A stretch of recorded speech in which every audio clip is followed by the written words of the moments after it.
Apa itu waktu? Apakah dia pengendali segala peristiwa yang terjadi atau penonton yang berdiam mengamati dari balik layar? Kalau ditanya waktu itu wujudnya kayak gimana, apa jawaban kalian? Waktu adalah pedang. Menurut aku panjang. Kalau dari aku bermakna, mungkin berharga. Waktu adalah uang. Hal berharga yang tak bisa diulang kembali. Continuity. Selalu beda. Iya, karena menjelang akhir zaman jadi kayaknya cepet deh. Ruang, jam gitu. Jadi menurut kakak kira-kira gimana sih bentuk waktu tuh? Oke, kalau menurut aku bentuk waktu tuh balok. Karena dia selalu, kan kita nggak bisa memutar waktu ya, jadi selalu maju ke depan. Tapi ada event-event tertentu yang kita bisa mengkelompokkan, kayak misalnya, oh ini waktu aku SMP, waktu aku SMA, waktu aku kuliah. Jadi aku ngebayanginnya waktu itu balok sih. Oke. Sudah. Kalau menurut saya, ini Kenapa tuh? waktu itu kan ibarat ini kita nggak bisa balik ke masa lalu gitu ya. Saya kasih tanda silang. Ya, betul. Iya, kalau menurut aku waktu itu bercabang sih. Karena kan ada beberapa yang memang mengungkapkan teori kayak paralel gitu ya. Jadi menurutku bercabang dalam arti ada potensi berbeda aja gitu di antara yang kita jalani sekarang sama kalau misalnya kita ngambil pilihan lain. Oh, Gitu sih. oke. Jadi misalnya kita sekarang, tapi habis itu ada potensi kita bisa kesini atau kesini gitu. Betul, tapi nanti kan tinggal kita milih mau yang mana. Coba. Aku mungkin beda juga sih. Menurut aku melingkar. Oke, Karena kenapa tuh? kayak waktu itu diibaratkan sama jam kan. Sedangkan jam dinding yang kita tahu kan lingkaran gitu. Oh, Jadi dia make berjalan sense. terus dan bentuknya melingkar gitu Oke. sih. First love, melingkar.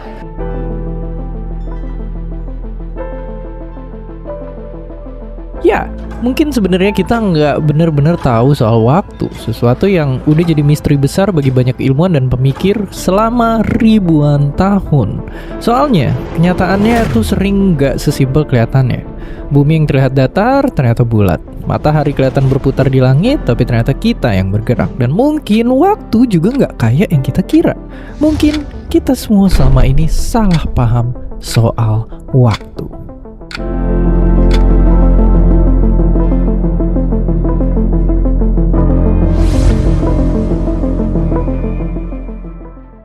Selama ribuan tahun sebelum jam ditemuin, satu-satunya cara manusia buat ngukur waktu itu adalah ngamatin langit biru.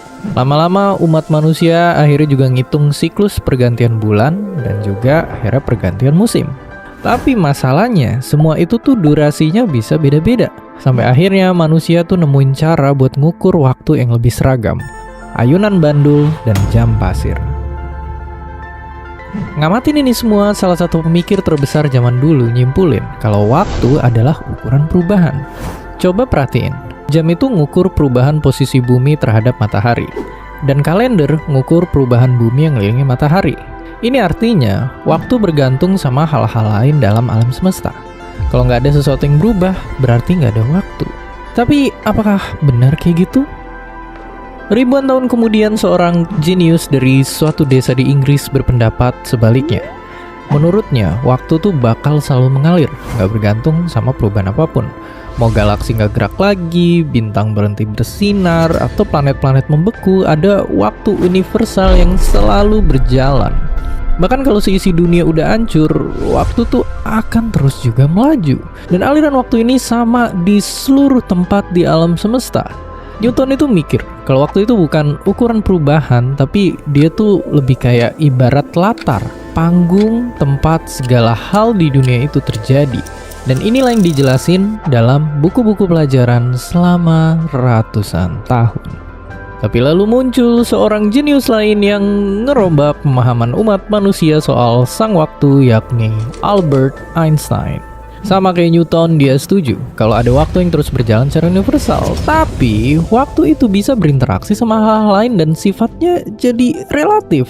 Jadi dia bukan latar ataupun panggung, melainkan pemain lain dalam teater jagat raya. Dan Einstein mungkin orang pertama yang ada di ujung jawaban dari misteri bentuk alam semesta. Ilmu pengetahuan berhasil ngungkap kalau alam semesta kita terdiri dari medan-medan yang gak kasat mata, dan guncangan pada medan inilah yang ngebentuk semua hal di dunia kita. Cahaya kebentuk dari medan elektromagnetik, meja, kursi, dan bintang-bintang juga terbentuk dari medan lain, dan keberadaan medan gravitasi ngebentuk ruang waktu. Jadi ya, Menurut Einstein, ruang dan waktu adalah satu kesatuan yang bentuknya ibarat kain. Massa dan energi bisa bikin kain ini melengkung, dan lengkungan inilah yang kita rasain sebagai gravitasi. Ya, gilanya ruang waktu bisa dibengkokin sama benda-benda berat dan penuh energi. Tapi bahkan orang sejenis Einstein pun bisa salah. Ternyata masih ada sesuatu di balik waktu.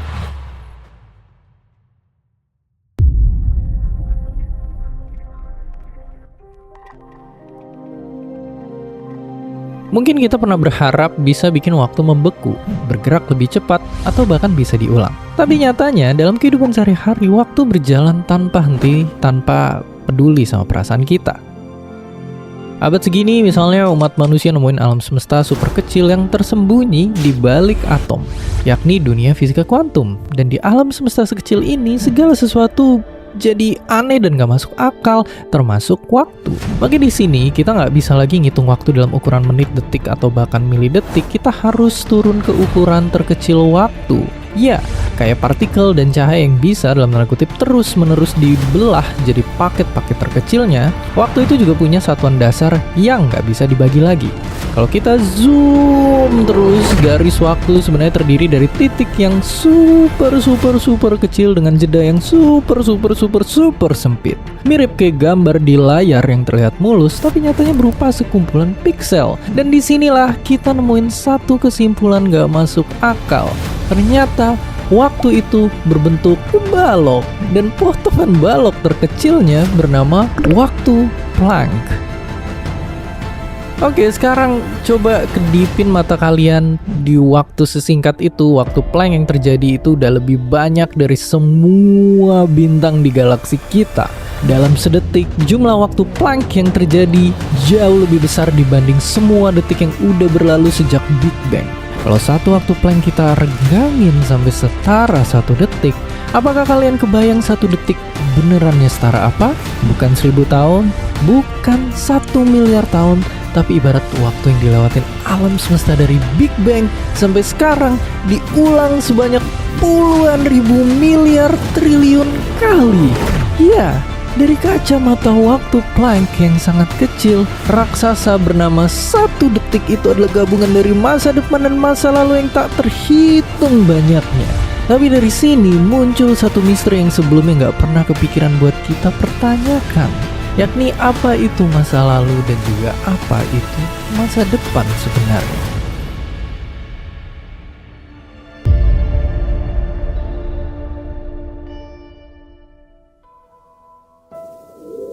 Di dunia kita sehari-hari, kita bisa tahu perilaku sesuatu bahkan ketika kita nggak ngeliat. Matahari ya bakal terus terbenam, burung bakal terus berkicau, dan air terjun bakal terus mengalir meski kita nggak ngamatin. Tapi di alam semesta yang super kecil, semuanya itu berubah. Karena pada puluhan tahun lalu, para ilmuwan tuh ngelakuin eksperimen terhadap sumber energi seluruh kehidupan di bumi, yakni cahaya. Laser ditembakin ke celah ganda, ngelewatin alat mendeteksi yang ngamatin celah itu. Hasilnya bener-bener bikin ilmuwan garuk-garuk kepala. Ketika nggak ada pendeteksi, cahaya itu ngelewatin kedua celah sekaligus, ngehasilin pola kesebar. Tapi kalau alatnya dipasang, cahaya jadi cuma bisa milih salah satu jalan, ngehasilin pola 2 garis lurus. Seolah-olah cahaya bisa tahu kalau kita tuh lagi ngamatin dan ngubah perilakunya sesuai pengamatan kita. Dan ini adalah salah satu hal paling gak masuk akal dari percobaan kuantum. Posisi suatu partikel baru ada ketika dia diukur. Sebelumnya kita bisa bilang kalau posisi partikel itu ada di semua kemungkinan tempat sekaligus. Atau nama kerennya, dia ada di dalam superposisi. Baru ketika ada pengamatan, partikel itu tuh akhirnya milih satu tempat buat berada.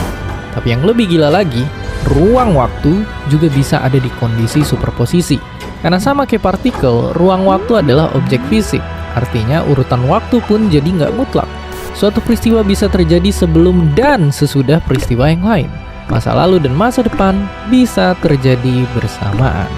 Oke, tarik nafas dulu karena ini bener-bener gila. Bahkan ada ilmuwan yang bilang kalau mungkin nggak ada orang yang bener-bener bisa ngerti soal dunia kuantum.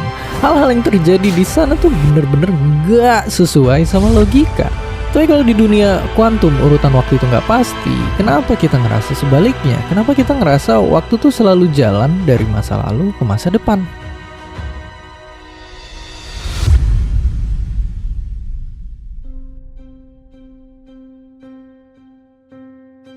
Kita mungkin bisa tahu waktu berjalan maju karena ada hal-hal yang kita tuh nggak bisa ulang.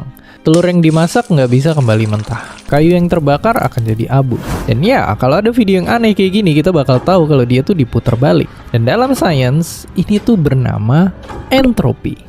Ukuran seberapa acak suatu sistem. Dan selama ratusan tahun kita percaya kalau alam semesta tuh dimulai dari entropi yang sangat rendah alias sangat teratur. Dan makin lama, dunia itu jadi makin acak. Entropinya itu dibilang makin tinggi. Tapi pertanyaannya, kenapa? Sekarang coba kita lihat air yang direbus, entropinya meningkat. Makin panas, unsur-unsur airnya bergerak makin cepat dan makin acak. Proses pemanasan ini ibarat kita lagi mengocok tumpukan kartu jadi makin acak. Tapi susunan kartu yang teratur cuma satu dari banyaknya kemungkinan lain yang sama uniknya. Jadi mungkin apa yang kita sebut sebagai acak dan teratur itu sebenarnya nggak benar-benar ada di dunia nyata. Ukuran ini muncul karena keterbatasan penglihatan kita. Kita tuh nggak bisa ngelihat dunia di antara atom-atom dengan mata telanjang. Kalau kita bisa lihat semua perilaku dan gerakan semua unsur yang ada, ukuran keteraturan itu bakal lenyap. Nggak ada lagi entropi. Perbedaan antara yang acak dan yang teratur, sebab dan akibat, masa lalu dan masa depan menghilang. Ya, aliran waktu yang kita rasakan mungkin muncul karena kita cuma bisa ngelihat sebagian kecil dari alam semesta. Mungkin kita bisa bilang kalau waktu muncul dari ketidaktahuan kita. Dan bisa jadi ini juga dipengaruhi sama persepsi kita. Cara otak ngeproses informasi, kejadian direkam sebagai memori, pola yang ada dikenali, dan masa depan diprediksi. Dan waktu pun jadi terasa melaju satu arah. Mungkin sebenarnya manusialah yang pada akhirnya menciptakan waktu.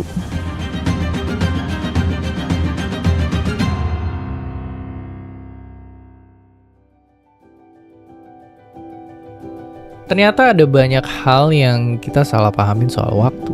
Mungkin dia bukan pengendali segala peristiwa yang terjadi, bukan juga penonton yang berdiam mengamati dari balik layar, melainkan sosok yang selalu menemani kita dalam perjalanan memahami dunia dan seisinya. Tapi mungkin kita bakal bisa lebih paham kalau kita bayangin alam semesta bukan cuma sebagai kumpulan benda, melainkan sebagai kumpulan peristiwa. Kalau kita cuma ngeliat dunia sebagai kumpulan benda, kita mungkin bakal ngeliat batu, tumbuhan, manusia, sampai bintang-bintang sebagai sekumpulan atom yang kebetulan nyatu.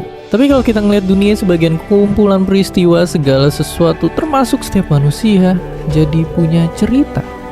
Kita bergerak, berubah, dan bertumbuh, bersemi, dan bermekar. Dan seperti biasa, terima kasih.